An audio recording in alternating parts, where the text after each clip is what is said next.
আজকে বিজয় দিবসের র্যালি পরবর্তী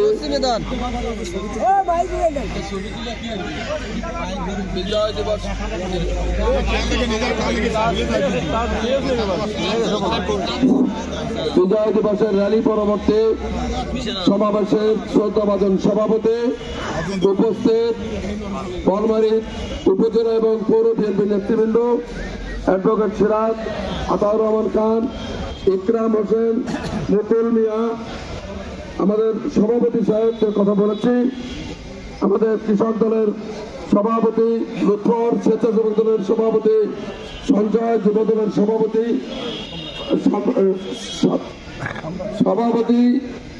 সিনিয়র ভাইস প্রেসিডেন্ট পিন্টু ঠাকুর, আমাদের সেক্রেটারি যুব দলের সম্রাট রবির ইসলাম সম্রাট, ছাত্র দলের আরিফুল রাব্বি, যুব দল পৌরের বাবলু আমিনুল এবং বিভিন্ন ইউনিয়ন থেকে আগত নেতৃবৃন্দ, বিভিন্ন ইউনিয়নের সভাপতি সেক্রেটারিবৃন্দ, উপস্থিত ভাইয়েরা আমার, আসসালামু আলাইকুম। অভূতপূর্ব একটা র্যালি হয়েছে। আপনারা সবাই বিএনপির লোক, বিএনপির নেতা কর্মীদের আনন্দে উচ্ছ্বাসে উদ্ভাসিত এক র্যালি আপনারা করেছেন। এই র্যালিকে প্রতিহত করার জন্য, এই র্যালিটাকে বিশৃঙ্খল করার জন্য বিএনএম এবং আওয়ামী লীগের দালালেরা যার পণ্যের চেষ্টা করেছে আপনাদের সঙ্গে পায়ে পাড়া দিয়ে গোলমাল করার জন্য। আপনারা দেখেছেন গত জানুয়ারির আমির নির্বাচনে যারা বিএনএম এর পক্ষে বা আওয়ামী লীগের পক্ষে প্রত্যক্ষভাবে নির্বাচন করেছে, তাদের নেতৃত্বে আজকে ওরা একটা মিছিল করতে চেয়েছে। ওদের উদ্দেশ্য ছিল আপনাদের সঙ্গে পায়ে পাড়া দিয়ে গোলমাল করা। আমরা গোলমাল করতে আসিনি, আমরা গোলমাল করবো ডাইরেক্ট আওয়ামী লীগের সঙ্গে, গোলমাল করবো ডাইরেক্ট বিএনএম এর সঙ্গে।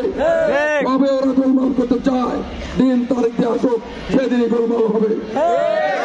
ওই আবু জাফরের গ্রাম থেকে পার্শ্ববর্তী থানার কিছু লোক এনে এখানে ওরা বিএনপি সাজে, আর ওখানে করে বিএনএম। আপনাদেরকে ধৈর্য ধরতে হবে, এ সমস্ত দুষ্ট লোককে খুব ঠান্ডা মাথায় মোকাবেলা করতে হবে।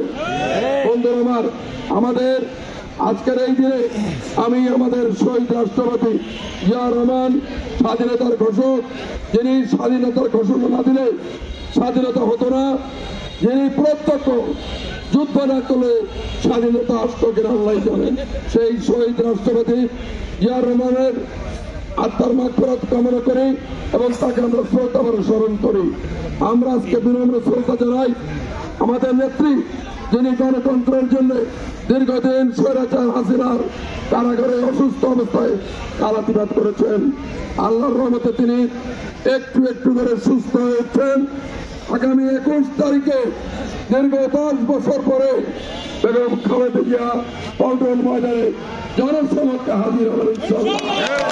আমরা যারা যারা পারি আমরা সেখানে যাব এবং আমাদের নেতা তারেক রহমান সাহেব লন্ডন থেকে দেশে ফিরে আসবেন, সেদিন আমরা সকলে ঢাকা চলে যাবো ইনশাআল্লাহ।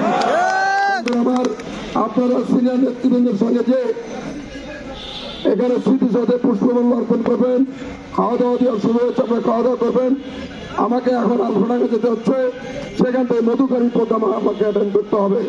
আপনারা দয়া করে সুশৃঙ্খলভাবে খাওয়া দাওয়া করে এবং পুষ্পমাল্য দিয়ে বাড়িতে যাবেন। আপনাদের সকলকে আজকে এই বিজয়ের দিনে আমার নেতা বিএনপির ভারপ্রাপ্ত চেয়ারম্যান তারেক রহমানের পক্ষ থেকে অভিনন্দন এবং ধন্যবাদ জানিয়ে আপনাদের সকলের প্রতি কৃতজ্ঞতা জানিয়ে আমি আমার বক্তব্য শেষ করছি। আল্লাহ হাফেজ।